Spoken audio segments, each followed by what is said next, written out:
Today, we're diving into a place we all live in, our social media feeds, but we're going to look at it through a pretty different lens.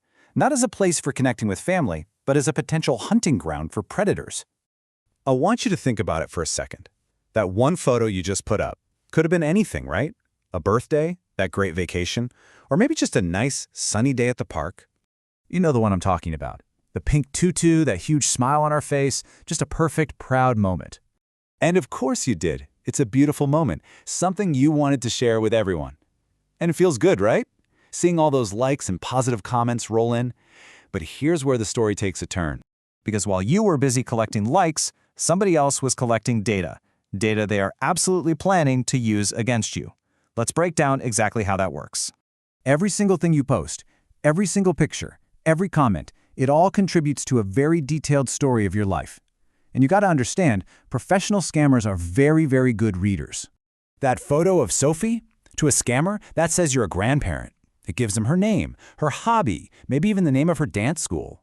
That restaurant you checked into last week, that tells them you have some disposable income.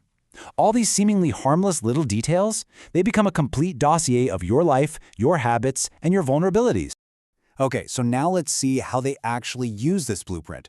We're going to pull apart the apex predator of social media fraud, the grandparent scam. And listen, this is not some random email from a Nigerian prince. Oh no, this is a precision-targeted strike. This really marks a huge shift from those old spray and pray scams. Scammers aren't just crossing their fingers and hoping you'll fall for it anymore. They are engineering situations where it feels totally irrational not to. And it almost always follows the same predictable playbook. First, there's the crisis, a car accident, a sudden arrest, something urgent. Second, secrecy. Please don't tell mom and dad. This is crucial because it stops you from checking the facts. Third, the money. It's always got to be untraceable, like a wire transfer or gift cards. And fourth, the escalation, because once you've sent money once, they know you're emotionally invested and more likely to send more. Now, the scale of this problem, it's just staggering. According to the FBI, in 2023 alone, Americans over 60 lost $3.4 billion to scams like this. And that's just what was reported. The real number is probably much, much higher, hidden by shame. This is from a story about a woman named Margaret. She lost the money, yes, $8,000. But the deeper wound, the one that really hurt, was the judgment she felt from her own family. The whispers about whether she was still sharp enough to manage her own affairs. You see, the real cost isn't just financial, it's dignity. So why do these scams work so incredibly well, even on really smart, savvy people? Well, it has nothing to do with intelligence. It has everything to do with biology. Scammers know exactly what they're doing. That panicked phone call from your grandchild, it is specifically designed to trigger your amygdala, your brain's panic button. And when that happens, your prefrontal cortex, the part that's responsible for logic and critical thinking, it just goes offline. And this right here is the key to the whole thing. They don't want you thinking. They want you reacting. They are literally hijacking your biology, that deep-seated, powerful instinct to protect your family, and turning it into a weapon to use against you. Okay, so now that we get the psychological trick, you're going to start seeing it everywhere. The exact same playbook is used in dozens of other common online scams. Let's just look at a few. You've got the gift card scam, which plays on your desire to be a good, helpful friend. Then there's the tech support scam, which weaponizes your fear of technology with some scary pop-up about a virus. And of course, the romance scam, which is the long con, exploiting a deep human need for connection, sometimes for months, before ever asking for a single dime. They're all different hooks, but it's the same strategy. Manipulate your emotions to bypass your logic.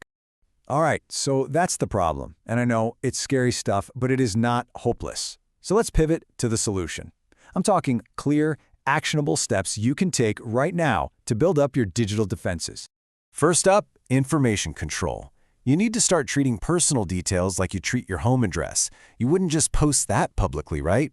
So generalize your posts. Instead of naming names and locations, just say, "My beautiful granddaughter had a recital."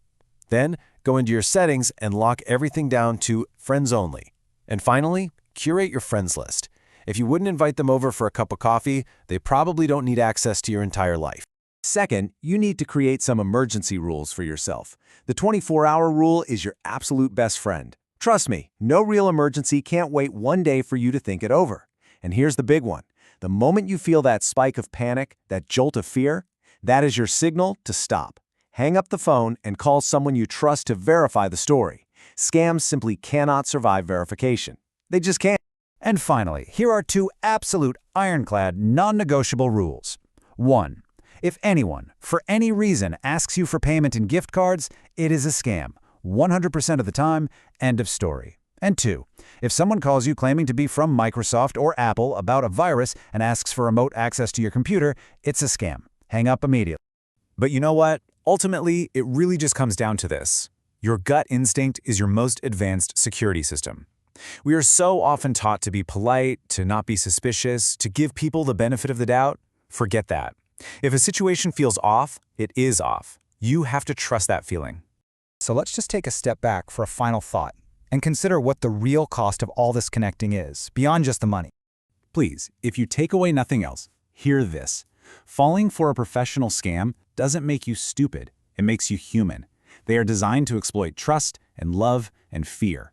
Protecting yourself isn't being paranoid, it's being smart. It's recognizing that the digital world we all live in now is, in many ways, predatory by design. And that brings us right back to where we started. That beautiful photo of Sophie, that wonderful moment of pride. Knowing what you know now, knowing the blueprint it creates for predators, is sharing it really worth the risk? That's a question only you can answer.